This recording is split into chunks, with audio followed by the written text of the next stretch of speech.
Hi, welcome to Chat with Dr. Kat. I'm Dr. Kat. It's nice to see you today. Today we have a guest viewer and she's going to be telling us her story. So sit back, relax, and listen.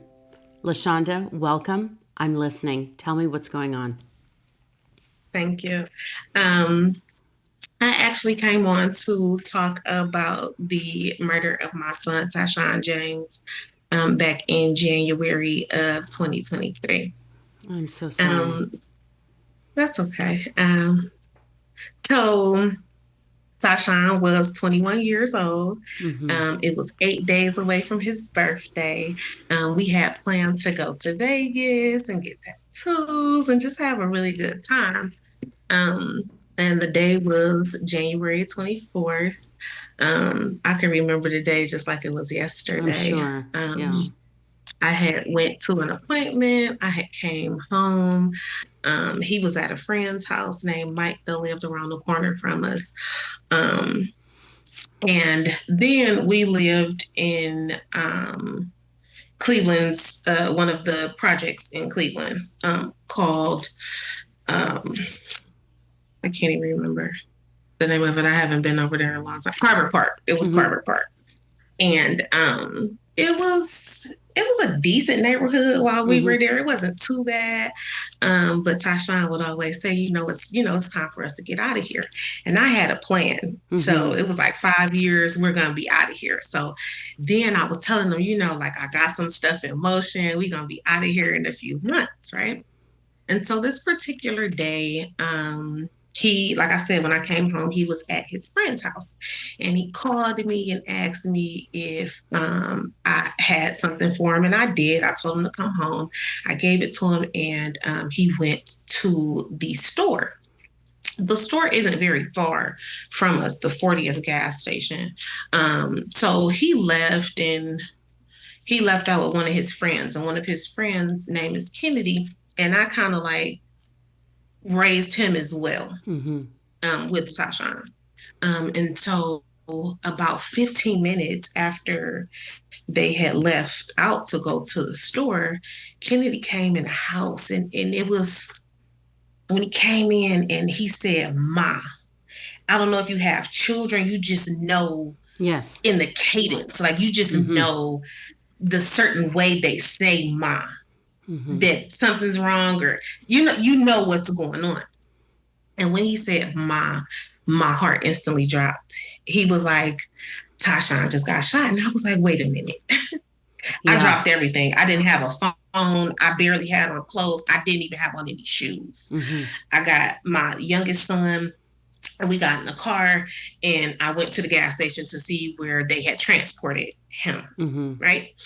Um, so we get to hospital, they take us in this room, and my mind was still just, going. And a gentleman came in and he was like, I'm going to get the doctor, his surgeon or his doctor to come in to talk to you. I'm like, okay. And I'm thinking everything is okay. Sure.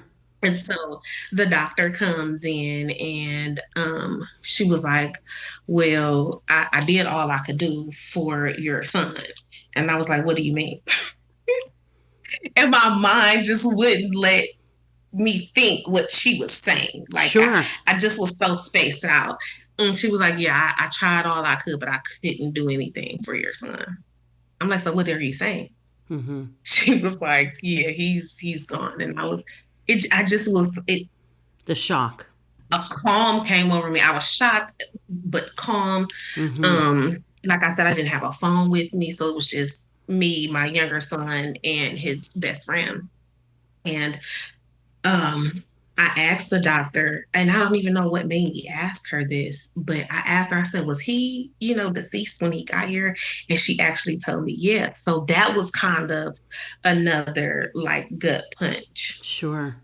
But after she left out, the gentleman who came in first, I don't even know what he was in the hospital, but he gave me some grace. He said, I know I'm not supposed to do this, Mm-hmm. but I'm going to give you 2-3 minutes in there with him. You can't touch him. You can't do anything. Like you can't cry over him or like you just can't do anything. You Mm-hmm. just have to look and that's it. And I was like, I'll take that. Mm-hmm. Um, And when I saw my son just there lying on that slab, and I had to identify him, Oh gosh. it was so heavy. It was so heavy. It was shocking. I was angry. I was upset. Like so many things went through Sure. my mind and my body in that second. Mm-hmm. Um, Almost out of body, I'm sure, where it's just a absolutely. disbelief. Absolutely, absolutely. Mm-hmm. That's exactly what it was. And the fact that I couldn't touch him and just like get Sure. my tears on him was Mm-hmm. even sadder to me. Mm-hmm. Um, but like I said, I identified his body and I just was so numb. I just was so numb. I don't even remember how I even got us back home. Mm-hmm. I don't know what was going through my mind. I just have no idea. But I got home. And by the time I got home, I got to my phone and I mean, I had a bunch of texts, a bunch of voicemails. Everybody from social media that I knew was reaching out to me. And I'm like, wow, there is a news, there's a social media news platform called the Cleveland Remembrance page here. Mm-hmm. And the Cleveland Remembrance page pretty much has all the information that goes on in the city, the latest shootings and anything. Like sometimes before the family even hears about stuff, the Cleveland Remembrance page gets it. And so they reported it, and I didn't get a chance to, okay it, say anything about it. And Oh, I didn't right. get a chance to tell my family anything because they saw everything on social media. And that kind of put a strain on my daughter and I's relationship because she felt like she was supposed to be told by me first instead of one of my family members telling her. But I mean, I told her I didn't have a phone with me, and she kind of didn't care about that. But Right. um, Well, here's the thing. Everyone grieves differently, yeah, some people are, I mean, the way I put it is just, some people visit graves, some people don't visit graves, some people believe that they can go and have conversations. Other people feel like if there is this afterlife, why would you be hanging at the cemetery? You would be hanging out somewhere else. yeah, So, you know, it's hard for the brain to take in everything that you said and how you experienced and feeling numb and not being able to know how you got back home. So, you know, people grieve differently. Your daughter has anger and frustration, and, she wants to blame somebody, and usually mom is the rock. Even though mom yeah, needs, right? Mom needs the love as well. We all do. We need that love and we need that understanding, but oftentimes, even in a situation like this, you're still the rock. So, LaShawnda, yeah. so tell me, what happened with, was he involved with things that he shouldn't have been involved in? Was he in the wrong place at the wrong time? What happened? Dr. Cat, my son was an exceptional son. For us to have lived in the projects, I'm not gonna Mm-hmm. lie, one of the police officers that came to, tell me what happened, um, he asked me, did Tyshawn have anything going on? I said, no. Tyshawn has never even had a parking ticket. Tyshawn was a great and amazing young man. He loved children. He wanted children. He would deal with the young men and the young boys in the neighborhood Mm. and would have them outside playing basketball, football. There were so many people that said nothing but good things about Tyshawn. Tyshawn was Mm-hmm. never into any type of wrongdoings or anything. He just was at the gas station leaving it, and some gentlemen from a different neighborhood were just ratting by shooting. Oh, gosh. One neighborhood was into it with another neighborhood that we were kind of in the middle of the Mm-hmm. beef. So Longwood and Unwin, which are two neighborhoods in the projects also, Mm-hmm. they were beefing. And so they were, going back and forth with each other. And Tyshawn was the only one out of the crowd that was hit. Oh, my goodness. I am Hmm. so sorry. I am too. Yeah. Yeah. So tell It's me, really heavy. it is. It is. Tell me what you have been doing to deal with your grief. I mean, this is grief doesn't go away. It It doesn't doesn't. it doesn't It go doesn't. away. Our coping skills become better um, on how we deal when the surge of grief and sadness comes in. Yeah, Are you aware of the stages of grief? I am. Kubler-Ross. So I am. and you can fluctuate between, initially, Absolutely. right? When you said that Yes. you couldn't, even though you acted on it and you ran out of the house, not even with shoes on, and not knowing how you got back home, a lot of times our brain goes into that lockdown of Yeah. denial, right? So that being the first stage. So where do you find that you stay within those stages? Are you in anger phase? Are you in the sadness phase? Are you still in denial at times? What emotions do you feel? Oh, I'm not gonna lie. For the first, I want to say 90 to 100 days after it happened, um, I was angry. I Yeah. was angry, and I blamed him for leaving. Like and it's crazy to say that, but I was like, every day, I was talking to him like in my mind, like, Mm-hmm. why would you leave like that? Like nobody told you to do that. Like you were Right. supposed to come back through that door. And like for those days, all I did, I was so depressed. I was so depressed. I was weak. I was angry. All I did was get high and I drank every day. I was drinking maybe a fifth of tequila every single day for like Mm-hmm. 100 days straight. Mm-hmm. Um, and then I wind up, it was like one day I came in, Tyshawn had a dog that I Mm-hmm. really didn't want him. But then I started to love her. And then once this happened to him, Mm-hmm. I realized one day when I came home to drink, and I looked at the dog, and the dog was so slim. Like it was like I felt like I was disappointed in the dog. When I Mm-hmm. looked at the dog and she was so skinny, I was like, I need to do something with myself. Mm-hmm. And I had lost 60 pounds in those 3 months. Oh wow. Yeah. It was crazy. So I was just going up and down. And then I got a job at Applebee's, and Applebee's was the last place that he worked. So I was like, I just wanted to do what he did. I Mm-hmm. wanted to know what, Yeah. what he was doing, and did he like this job before, he left it. Um, and I'm not gonna lie, when I worked at Applebee's, it was nice. It was good. It had my mind off of things. Mm-hmm. But I was a poor worker. Like I didn't care what I said to people, and I was a host. And Mm-hmm. I have a real bubbly demeanor. And at first it was okay, but I remember one time one of my customers was gonna shoot me. She had a gun in her purse and she was Oh gonna my shoot me that goodness. day because I was so nasty to her. I'm not gonna, I was nasty to that lady, her Mm-hmm. and her husband. I was.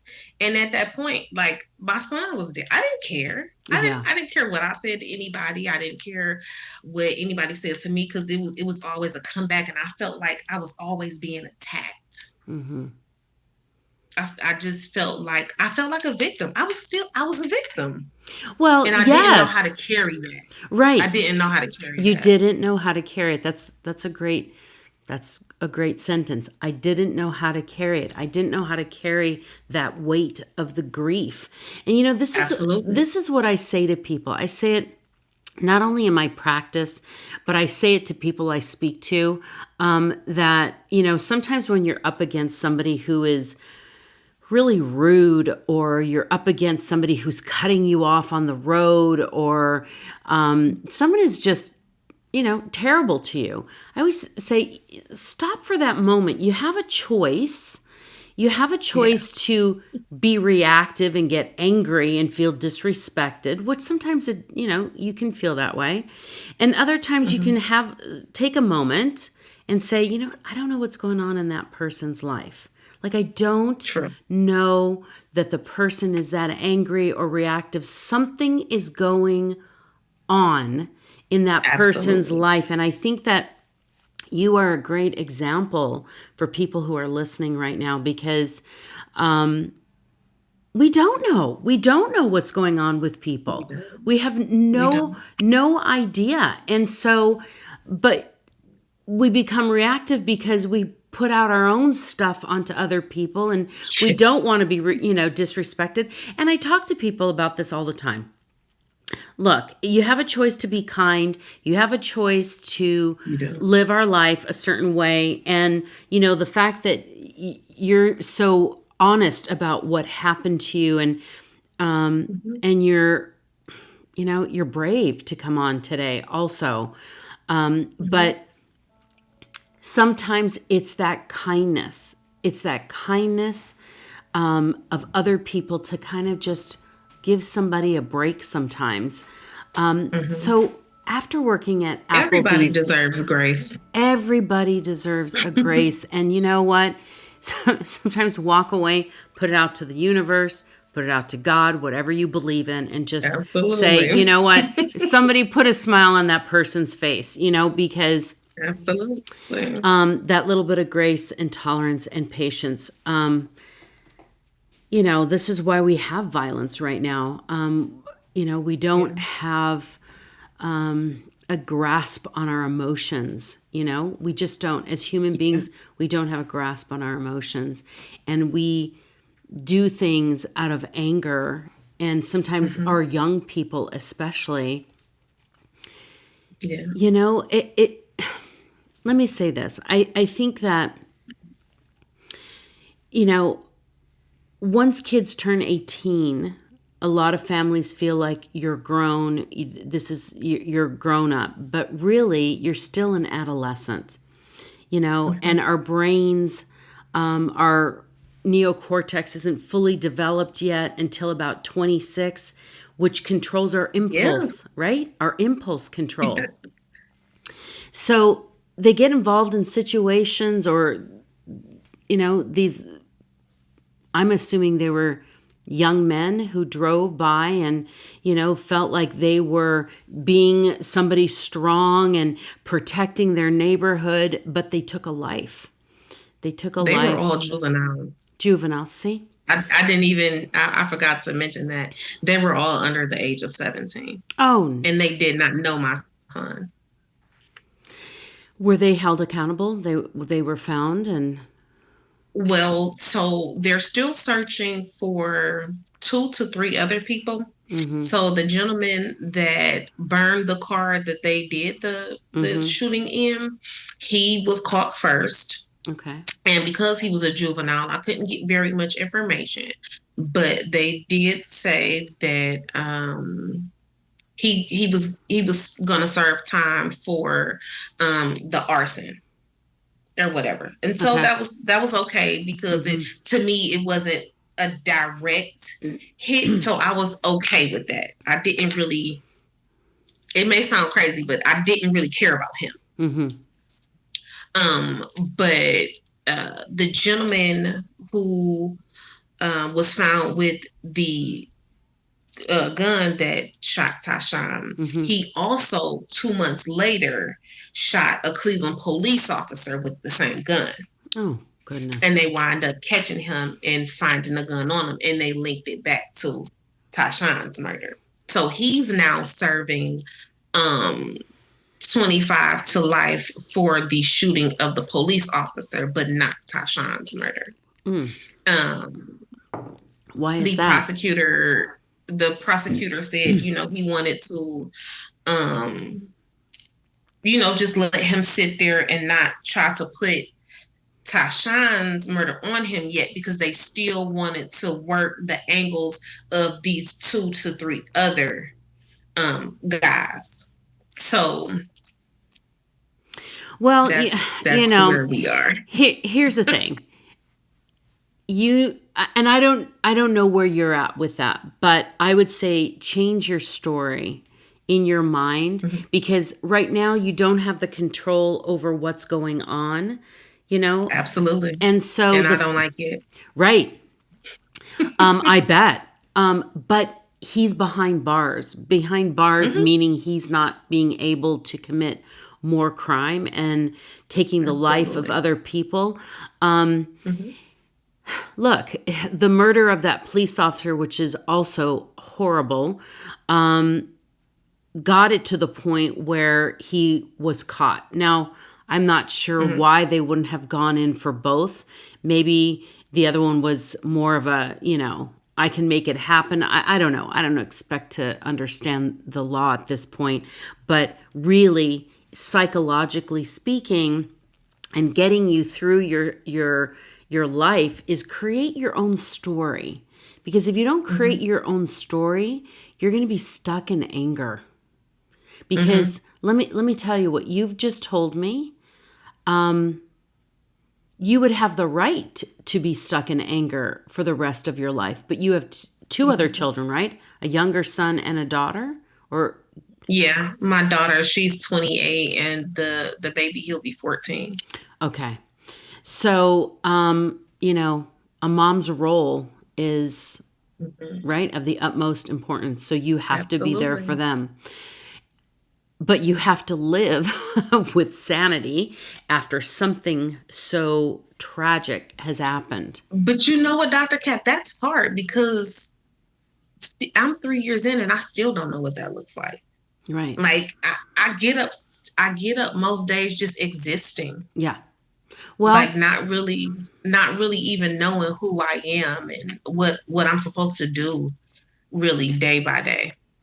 you know, It's really been hard. it is. Grief is that heaviness. And to It lose a is. child, that is the worst. Okay. That's the worst, to It is. lose a child. And it's going to always be with you. It's going to Hmm. be with you. How you choose to view it now, today, and moving Hmm. forward, right? That's where you have Right. your control. See, sometimes we want people to pay for what happened, which he's in jail, at least that one.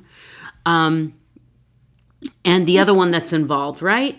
I mean, you've got the other ones Yeah. that you're still looking for. But if you're Hmm. living your life trying to find these people and that becomes your main sole thing that you're doing, Hmm. unfortunately, then you're living for them to catch Hmm. them, right?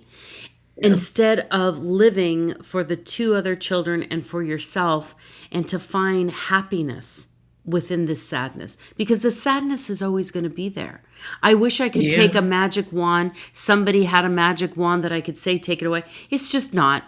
Me too. Right? Yeah, it's just not. And you try to drown yourself in alcohol. I heard that. And I don't blame you for that either. Anything to try and numb the pain of what went on. Are you doing okay with that now? Are you able to move forward with putting drinking down, or do you still find that it's an issue for you? Um, I don't think it's an issue now, but I still drink every day. I don't drink a fifth every day. I have a best friend that I'll take a couple, maybe two drinks with or whatever. But for the most part, I water it down with ice and Red Bull. So I'm not really drinking like I Well, was like you were before. then.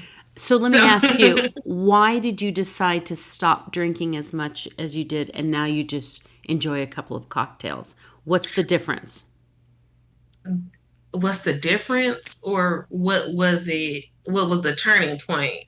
Either. What was To the me, to turning point? me, to me, the turning point, I believe I said when I came home and I seen my dog like that, that really put a lot of stuff into perspective. Like you're really going downhill. Like you really need to do something. This is not what you need to be doing. So then You what definitely was need to your be doing choice? something else. What was your choice? My choice was to put that bottle down and do something productive and Right. get a job. Right. I So had to put that energy somewhere else. that's your power. So do you see that? You Yeah. right? So your first choice was to grieve and numb yourself. That worked for a Mm-hmm. period of time. You came Mm-hmm. home and the dog became a symbol of your life. The dog was Mm-hmm. probably, suffering just as much. And because if the dog is sitting there thin, maybe the dog wasn't being fed regularly. You weren't being fed clearly regularly, dropping 60 We weren't. pounds, right? So, you know, you can see how when something like this happens, it becomes a domino effect in our life. And then when Yeah. you choose to do differently, it becomes another domino effect, right? When you Mm-hmm. start to do better, then other people around you start to do better. So everything becomes a choice. You know, Yeah. I've had people that have come to me with severe grief, and I've said, develop your own story. We don't have answers. Why did he have to walk to the gas station at that time? Why did the people have to be driving by at that time? And those questions, right? So just come up with something. Maybe there was a reason for it, and he's supposed to now be a symbol to all these beautiful young people that he was before. Maybe there's some type of memorial that you could create because he touched so many people's lives. He could be an example of good. That can be your choice to change your story, because if every day you wake up with that heaviness, which you are, but then you can make the choice to put it to something positive. I was talking about this on another episode, that our brain attaches much more to negativity. And the reason being is because it just goes into problem solving, right? So Mm-hmm. we get Mm-hmm. into all this problem solving, and it wants to change, right? It wants to be able to fix what's going on. So we go into critical Yeah. thinking, and we spiral. I'm sure you lay there thinking as Yeah. most women do anyway, but in your situation. But when we're happy, we just feel joy, right? Mm-hmm. Our brain doesn't need to problem solve. We just need to feel and ride the wave of happiness. Mm-hmm. So, but when happiness is gone, then it's gone again, and then we go into our problem solving. So, you have to be aware that already our brain, the human brain, it just focuses much more on negativity. So Mm-hmm. even when we walk out the door and we say to ourselves, oh, I'm miserable, you probably will have a horrible rest of your day, because you're choosing to stay within the sadness. Now, when you're Yeah. feeling sad and true depression, then that weights you down. It's very difficult. Depression is very separate, but it becomes choice, and that's where our only power comes from. We can't go back and change what happened. We can't go back and fix anything. We can't go and you could do different things, but you choose not to because you have two other children. So, Mm-hmm. what is it that you want for your life? And what do you want your son to be remembered for? Two big questions. What is it I want for my life? At this point, um, I don't, that's really hard, Dr. Cat, because I never planned a day without Tyshawn. Yeah. And like I don't know what my life looks like, or what it's supposed to look like, or what I want it to look like without him in it. It What would I he don't have know if that wanted? What would he have wanted? What would he have um wanted for you? When you told me how beautiful of a boy he was, young man, that was there for other children and for other young boys, and he was a role model, and he, was a great person. So, what would he have wanted for you? he definitely would have wanted me to be somewhere caring for children. Because I did that while he was growing up. He had a few friends that I actually took in, him and my daughter, Mm-hmm. and I raised those children with my children.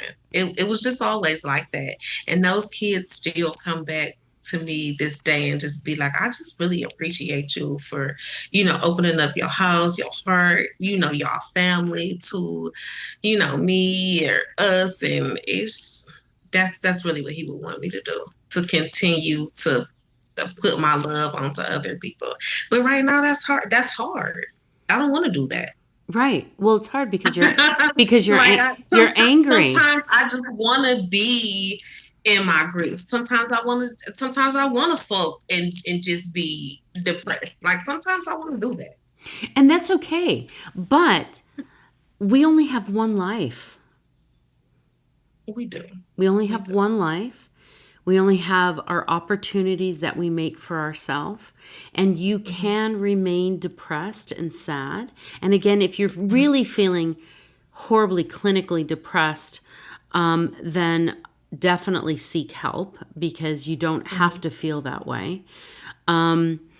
So, but you have choices. You have choices. And I know that the grief can make you feel like you're pressed down, like you don't have choices. It does, because for the past 3 years, I just feel like I've been trying to catch up and like try to get my life back together. And I just Yeah. feel like no matter what I'm doing, I can't really get to where I want to be. I haven't had a vehicle in 3 years. I haven't had a vehicle since Tyshawn's funeral. Mm-hmm. And I don't know like what it is. I don't know if and I'm really good at, saving money, but it's just like I don't know. Well, I don't know. you're grieving. Look, It's just a you're lot. it is a lot, but really let's look at this logically and realistically because we don't have a tremendous amount of time, but I want you to walk away with something from this. And that is you have control. I know you psychologically and logically and fundamentally can look at it and say, sure, I have control. But you do. I want you to realize that you do. And sometimes when we're feeling grief, we don't feel like we're in the driver's seat. Because every time you wake up, that grief is like, oh, hey, I'm still here. And I'm going to join you all day long, right? So it's hard to put it down. Yeah. So, this is what I recommend to you. And that is sit down. I'm a big list writer. I believe in list writing. Write down, okay? Get in a moment with yourself. And it's going to be sad and you're probably going to have tears.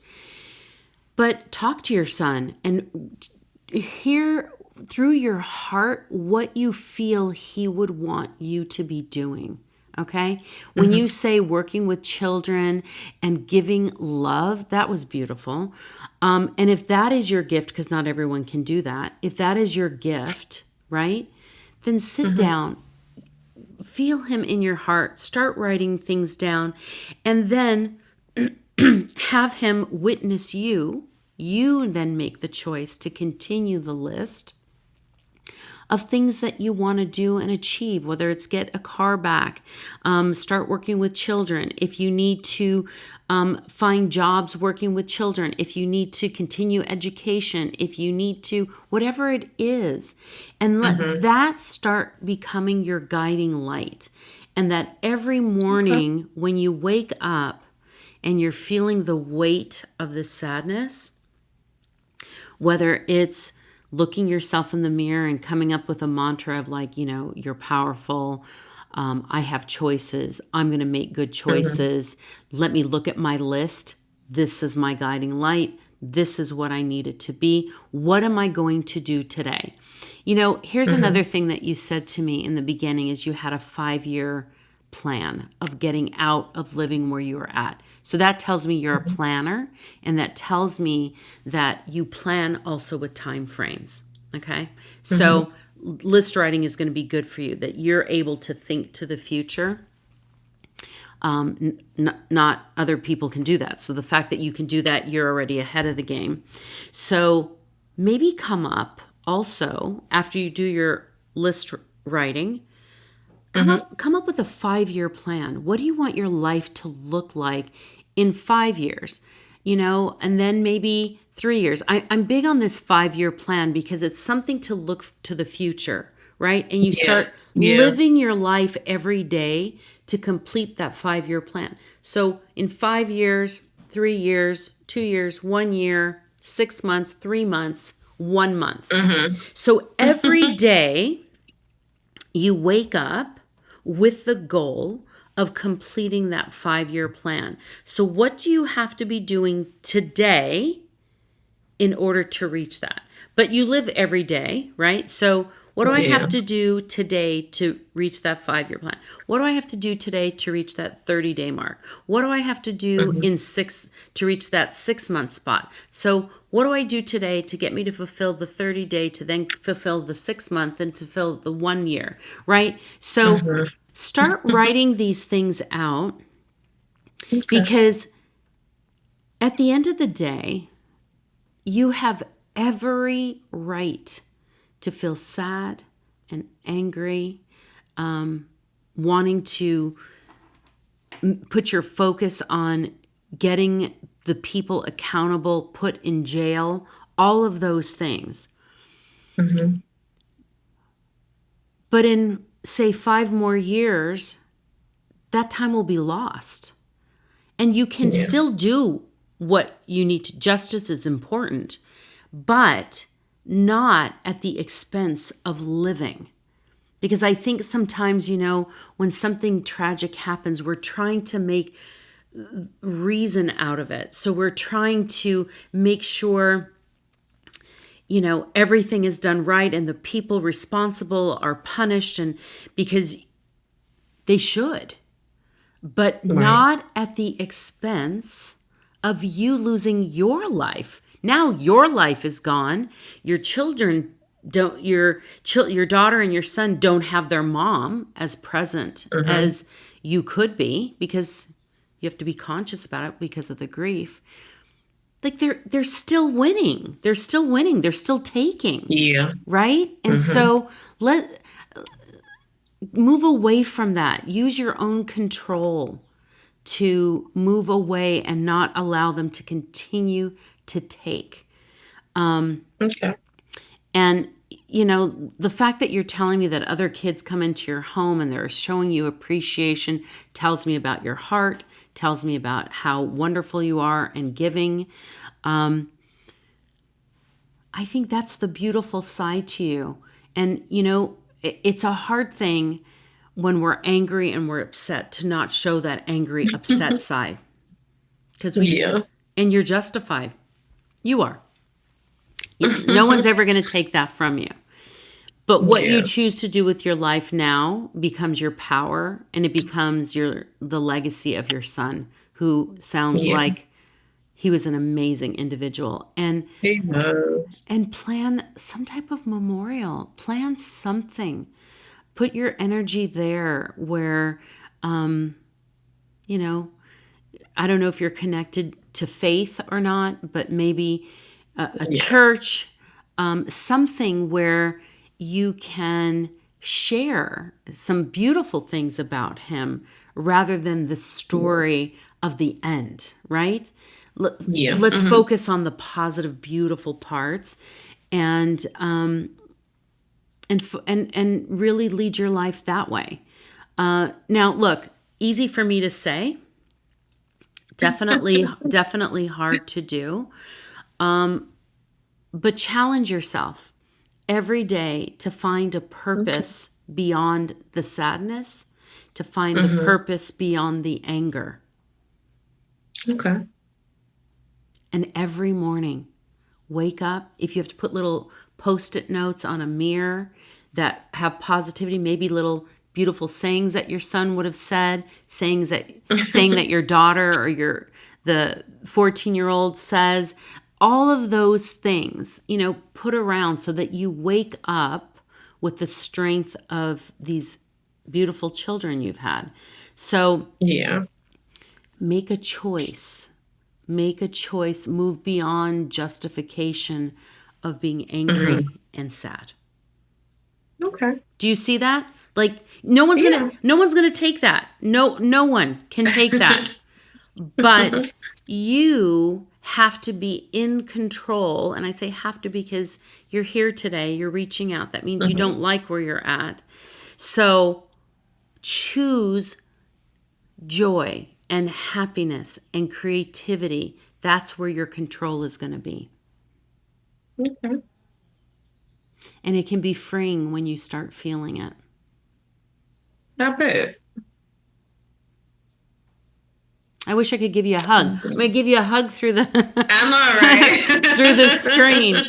Okay, so walk with that. And I'm so glad I heard your story and I was able to hear about how beautiful your son was. And I love to share his story. I really do. There's been a few times around the city since he was murdered that I actually talk about his story. I actually was at an event with the mayor. And I spoke. I think that was my first speaking engagement. So I've done it a few different times at this church, and people come out, and I did it once at my church. So like I said, I do it around the city. It's important. And it's important. It is. It really is. Because I know a lot of women who've gone through it that have told me, like, I would have never been able to stand up there and tell my story like that.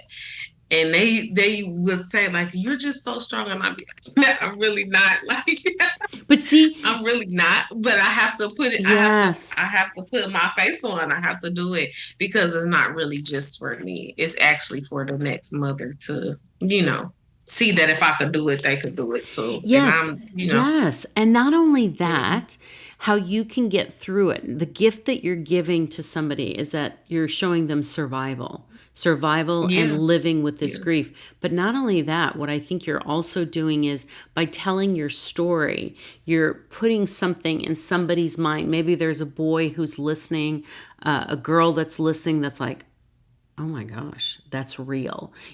When kids are living it and it's what's going on around them, they don't, and they're hyper vigilant and, like we talked about, lack of impulse control and things like that. So it'll never happen to me. It'll never happen to me. I'm careful, or I don't care. I'll live, because they're invincible. So maybe someone sitting there is listening and going, oh my gosh, I don't want to do that to my mom. What exactly? Or maybe a mom or a father is sitting there listening and going back to their house and saying, I just heard this story today. Please don't let this be you.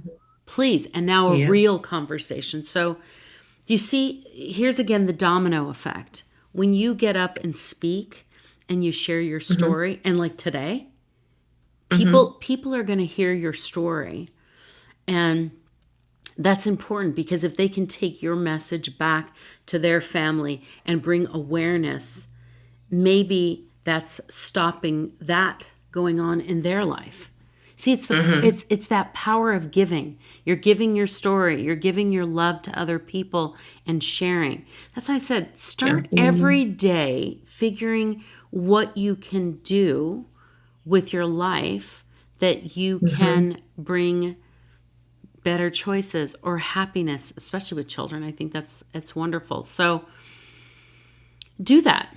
I think that would be important for you because you have that gift. Yeah. You do. Because listen to those other women. The other women said, I could never do that.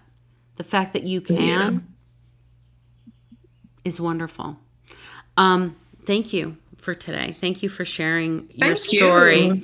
You're so welcome. And again, if you can take a few minutes today to start writing, don't wait. Absolutely. Okay. I always say, give yourself the gift of time. Sit down. If you need to put a timer on your phone for 15 minutes to start writing thing out, whatever it is. Don't think it has to be this, I have to give hours. You can start Right. slow and build, Okay. but definitely put it up. I'm big in lists, and put it up where you can see it. Okay. Yeah. I could do that. Yeah. I think this is good. And please, reach out, let me know how things are going. And thank you so much for sharing today. Of course. No problem. I appreciate you for today.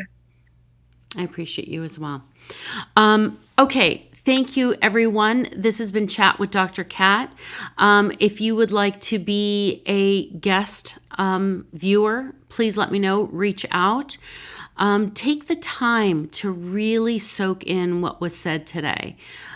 Grief is a very difficult thing, and losing a child is just of the utmost grief.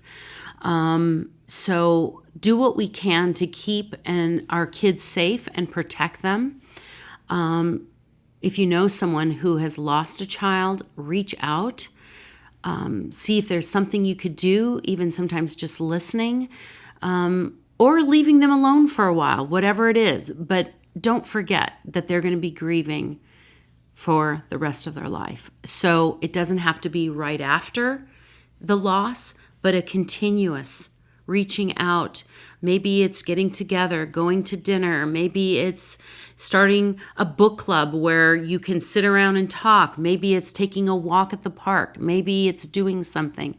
Don't forget the people that are grieving. Anyway, have a great rest of your day, everyone. And if you'd like to be a guest, go to chatwithdrkat.com and let me know. Thank you. Thank you again. Thank you. No Have problem. a great rest of your day, and You will. start working on your happiness. Thank you.